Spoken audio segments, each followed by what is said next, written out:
Karena kebenaran itu adalah milik Allah.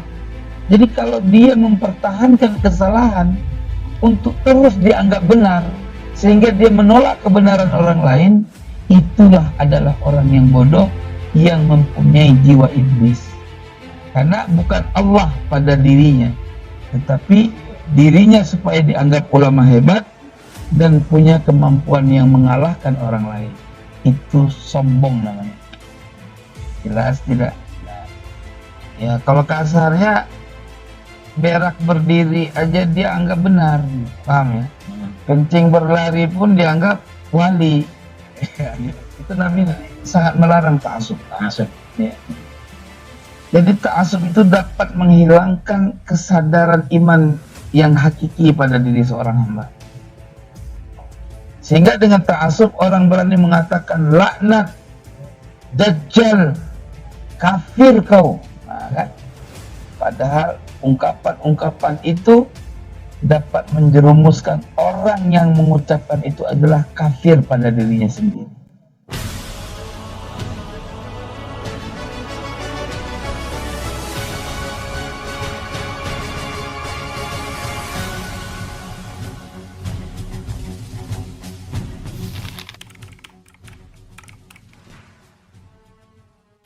Ya, tentunya kita punya tanggung jawab untuk meredam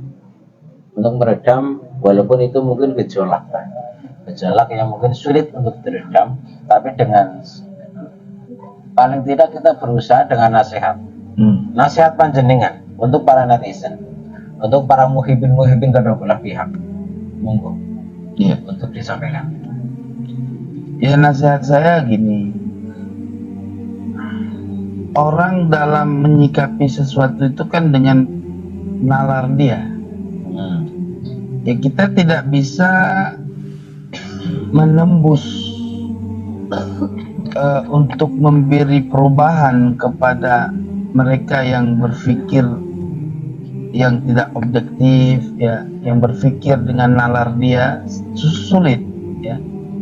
Tapi yang kalau perlu kita pahamkan, sebenarnya tugas kita seorang penonton dalam satu kajian, ya kita harus memahami betul dengan sifat yang adil, bukan dengan sifat fanatisme kepada guru. Ini yang terjadi sebetulnya. Karena fanatisme itu adalah satu ideologi sekarang, ya. Orang kalau udah percaya fanatik kepada guru anu, ya kan, ya kalau kasarnya berak berdiri aja dia anggap benar, paham ya? Kencing berlari pun dianggap wali, gitu. Sudah tidak. Jadi gini, kebutaan orang yang fanatik buta itu memang disebut dalam bahasa Arab itu ta'assub. Itu namanya sangat melarang ta'assub. Ya.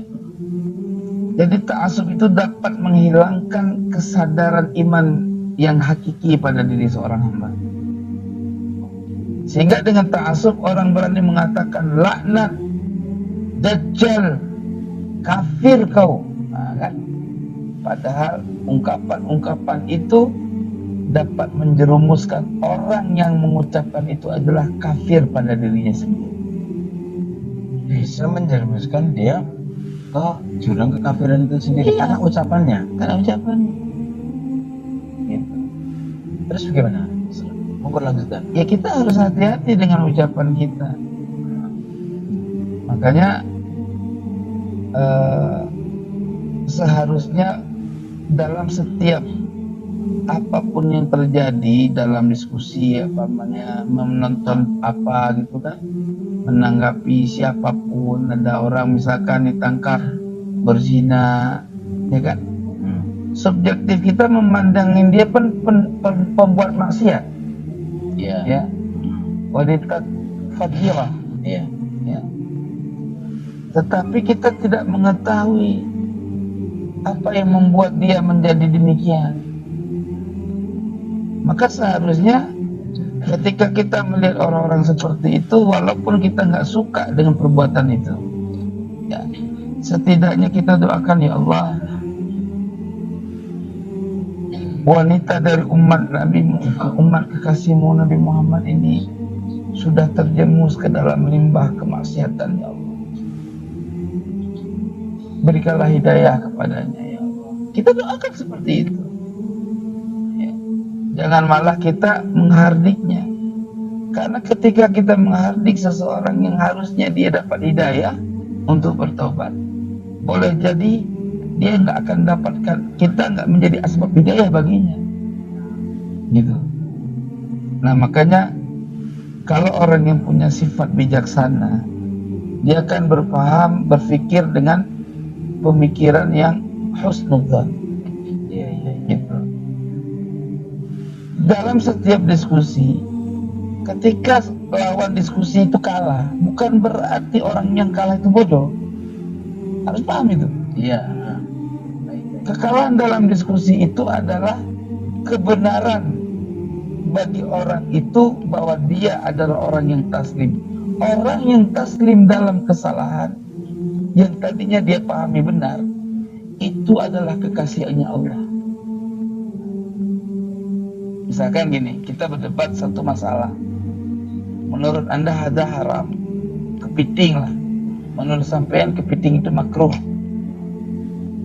ya. Menurut saya kepiting itu haram. Kita berdebat, pakai kitab ini, pakai kitab itu. Ternyata dalam perdebatan hujah saya lebih kuat sesuai dengan matan kitab. Hujah sampean kuat tetapi dengan nalar kitab. Paham nggak kitab? Nalar kitab. Contoh gini, di dalam kitab dituliskan sirtan haramun misalnya. Tidak ada matan kitab dalam ashab Syafi'i menyatakan sirtan makruhun misalkan. Asirtanu makruh, tidak ada. Yang ada sirtanu haramun, ya kan? Oke. Kalimat yang ibarat kitab yang ada pada dalil saya itu jelas tertulis demikian. Nah, dalam ibarat kamu tidak terang makruh itu. Dari mana kamu mengarah makruh? Dari pengertian makna sirtan. Oh, sehingga kepiting yang dikatakan sirtan itu, yang diharamkan itu adalah yuyu. Apa yuyu? Yang bisa dia masuk ke lubang dan naik ke darat seperti biasa, itu yuyu. Beda dengan kepiting. Sirtan yang dimaksud bukan kepiting misalkan. Nah, terjadilah perdebatan analogi. Tetapi ulama mengkategorikan sirtan tidak ada bahasa yuyu, karena yuyu kan bahasa kita. Kepiting bangka, kepiting angin, kepiting macam-macam. Kalau bahasa Aceh kepiting angin kan. Nah, itu terjadilah perselisihan. Nah, mana yang kuat ketika dalam hujah kamu kalah atau sebaliknya saya kalah? Oh ya udah, saya taslim, ya kan? Membenarkan pekan itu ilmu, bukan kekalahan dalam diskusi. Kalah dalam diskusi tidak mencirikan orang itu bodoh. Justru orang yang cerdas adalah orang yang menerima kekalahan dalam satu diskusi. Kenapa? Karena kebenaran itu adalah milik Allah. Jadi kalau dia mempertahankan kesalahan untuk terus dianggap benar, sehingga dia menolak kebenaran orang lain, itulah adalah orang yang bodoh, yang mempunyai jiwa iblis. Gitu loh. Karena bukan Allah pada dirinya, tetapi dirinya supaya dianggap ulama hebat dan punya kemampuan yang mengalahkan orang lain. Itu sombong namanya. Jelas tidak? Jelas. Itulah. Berarti yang perlu disampaikan adalah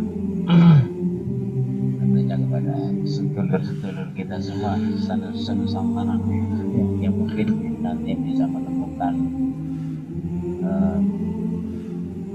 obrolan kita pada malam hari ini bisa menjadi kesadaran